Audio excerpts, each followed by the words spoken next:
Happy New Year! With the start of a new year, a lot of people, myself included, like to set some goals. So join me as I embroider some icons that represent what goals I have, as well as a few predictions. So let's just get right into it. Hi, I'm Sydney, and welcome back to my Flock and Squawk. If you've never been, I make sewing, cooking, taste test, and vlog style content. If you like that, feel free to subscribe or check out my other videos, and I hope you enjoy this one that you're currently watching. So let's truly dive right in. First, let's talk materials. What you see me drawing my design on here in this video clip is a water-soluble sticky embroidery stabilizer. For me, it doesn't really stabilize the fabric that much, but it's more of just like the perfect guide for my embroidery. I drew directly on it, but in a previous video I traced out a coloring page to use that as my embroidery. It allows for you to be precise with your embroidery instead of freehanding it or winging it when you're actually just working on the piece. It also saves you some trouble from copying it onto the fabric that you want to use, because some fabrics are very dark and hard to trace onto, or just impractical to do so. I highly recommend looking into the product. A common popular branded version of it is called Stick and Stitch. It's sort of a pre-cut version that you can use with a standard printer. I personally buy a roll of it that's unbranded because it's more cost effective and I know that I like the product. As for embroidery floss, I mostly used just these little balls that I already had in my collection.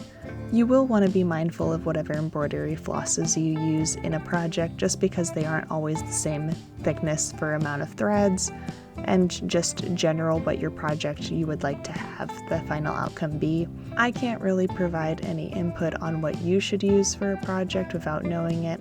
I just know that I have some threads that I like, so I use those. For needles, I just picked one of my hand sewing needles that fit the thread through the eye, and also all of my needles are jumbled. I don't know which one in particular it was. I do know it was a bit thicker than some of my other hand sewing needles. As for fabric, I decided to go with a layer cake square, which is a 10 by 10 quilting cotton square in this off-white creamy color. With the actual embroidery on it, and since washing, it kind of has lost some of its creaminess that I initially was drawn to, but it's still a nice off-white base for a project like this where I decided to use many colors. So let's get into some of my goals and predictions for the new year. I want to keep making YouTube videos and producing content, so that's why I included the YouTube logo. For the puzzle piece, I know it might be a little confusing to some, but it actually means literal puzzles. And I just want to do something that doesn't require a screen. I can do it whenever and just, plays with your brain a little bit. So I'm going to try and complete one puzzle a month for the entire year of 2025. I got a puzzle for Christmas and I've already started on it, so that can count as my January puzzle.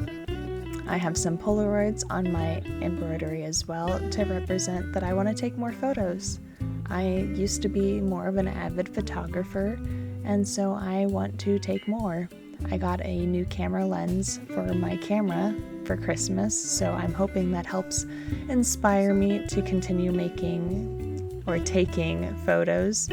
Obviously, I do a lot of video currently, but I want to take more photos, so you can check those out over on Instagram as I take them. And yeah, that's part of my goal for this year, is to just take more photos. I haven't gotten into the specifics, but when I was 15, my New Year's resolution that I completed was taking 10 photos every day. So I might not do that extreme of a resolution or goal, but I'm working on what kind of goal I want to do with photography. I know it's a little hard to see in this, but in the upper left-hand corner, I put a kettlebell and a hand weight because, like last year, I want to get fit and, work on my physique. I want to eat healthy, lift weights, and just become healthier. At the very bottom, I have some projects that I want to finish. I want to work on more projects, I want to finish more projects, and I have a lot of fabric to sew through because I want to kind of declutter, and part of decluttering is either getting rid of, using, or just otherwise, doing the thing, finishing the project, gifting or donating the supplies that I genuinely am not going to use, that have just been sitting on a shelf. The paw print is kind of a prediction and kind of a goal. I want to spend a lot of time with my pets. I love them, and I think that they will all have good health in the new year. My prediction is that they will all be healthy and happy pets. I do have an 18-year-old cat, and part of that is that I think that he will make it to his 19th birthday in October. So that is a goal/prediction icon. If you are unsure about the bee on the side, that is the symbol for Bitcoin, because I know with the US election stuff, Bitcoin went up, and my prediction is that it'll only continue to go up. It has historically continued to go up, even with some ups and downs, but I think that Bitcoin will continue going up in the new year. It's kind of a safe bet. As for the tree on fire, I am making a prediction that the wildfire season in the US is going to be worse this next year. I don't want it to be worse. Nobody wants it to be worse, but we just can't seem to avoid wildfires, and it is a natural part of the life cycle and ecosystem that we live in, but humans don't necessarily help the best all the time. So I'm assuming that it'll be a worse year for wildfires. Finally, the last icon, I have put a ring on my 2025 embroidery. Now, my prediction I will keep secret, but I do have to say that it is related to the well-being of my relationship. I think things are going great with Connor, and so maybe 2025 has some surprises in store. If not, I won't be disappointed, as long as things hopefully all go well. And even if they don't, I hope the best for everything overall for 2025.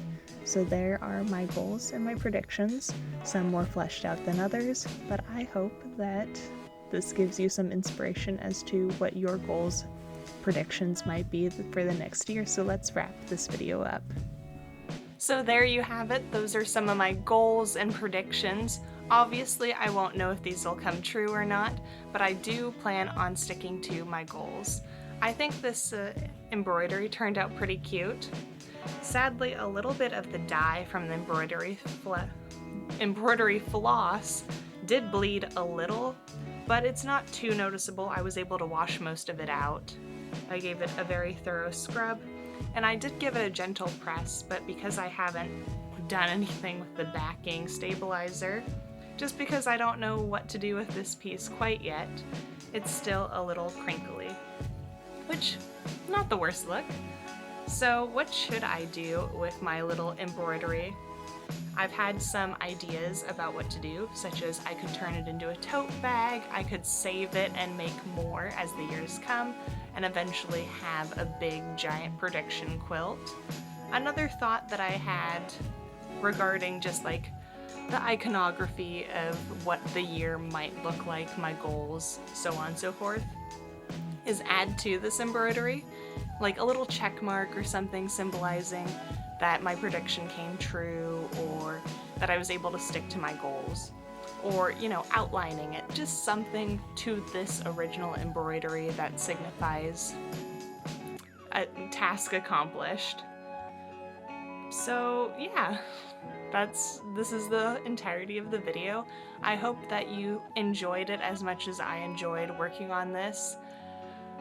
Let me know in the comments down below, and I'll probably have a poll over on my Instagram as well about what I should do with this finished embroidery. If I should alter it, should I, I don't know, make a whole new one that represents what my year actually looked like to compare and contrast. But yeah, I hope that you enjoyed this video and that you join me again sometime here in my Vlog and Squawk. But thank you so much for watching. Bye!